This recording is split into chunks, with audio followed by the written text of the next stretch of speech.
شادی کی 3 سال بعد ساس نے بہو سے پوچھا کہ بہو مجھے ایک بات تو بتاؤ کہ میں تمہیں اتنی خراب اور کھری کھری باتیں سناتی ہوں اور تم پلٹ کر جواب بھی نہیں دیتی اور غصہ بھی نہیں کرتی، بس ہنستی رہتی ہو۔ بہو کو تو جیسے سنانے کو کہانی مل گئی۔ بہو کہنے لگی، اماں جی آپ کو ایک بات بتاتی ہوں، میں جب چھوٹی تھی تو مجھے ایسا لگتا تھا کہ میری ماں میری سگی ماں نہیں، کیونکہ میری ماں مجھ سے گھر کے سارے کام کرواتی تھی اور کوئی کام غلط ہو جاتا تو مجھے ڈانٹ بھی پڑتی اور کبھی کبھی مار بھی دیتی تھی، لیکن وہ میری ماں تھی اور مجھے ان سے ڈر بھی لگتا تھا، تو کبھی میں نے ان کے ساتھ غصہ نہیں کیا۔ یہاں تک کہ میں کالج سے تھک کر واپس آتی تو آتے ہی کچھ دیر آرام کرنے کے بعد کام کرنے لگ جاتی تھی، اور پھر جب بھابیاں آئیں تو تب تو جیسے میرے کام زیادہ ہی بڑھ گئے۔ ہوتا تو ایسا ہے کہ بہو آئی تو ساری ذمہ داریاں اس پر ڈال دی جاتی ہیں،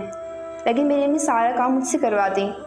میری امی نے پھر بھی مجھ سے کام کروایا اور کبھی بھی بھابیوں کو نہیں ڈانٹا،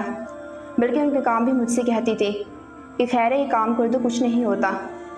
ان کا ایک جملہ مجھے ہمیشہ یاد رہتا تھا کہ وہ کہتی تھی کہ خیر ہے نمرا، اگلے گھر جا کر تمہیں مشکل نہیں ہوگی، اور میں اس جملے سے چڑ جاتی تھی۔ جب میری شادی ہونے والی تھی تو 2 دن پہلے مجھے امی نے اپنے پاس پیار سے بٹھا لیا اور بولی، بیٹا آج تک سمجھ میں تیری ساس تھی، میں نے تجھے پریکٹس کروا دی ہے، تجھے بتا دیا کہ ساس کیسی ہوتی ہے، اب میں تمہاری ماں ہوں، اب تمہاری شادی ہو رہی ہے، تو بیٹا جب تمہاری ساس تمہیں کچھ کہے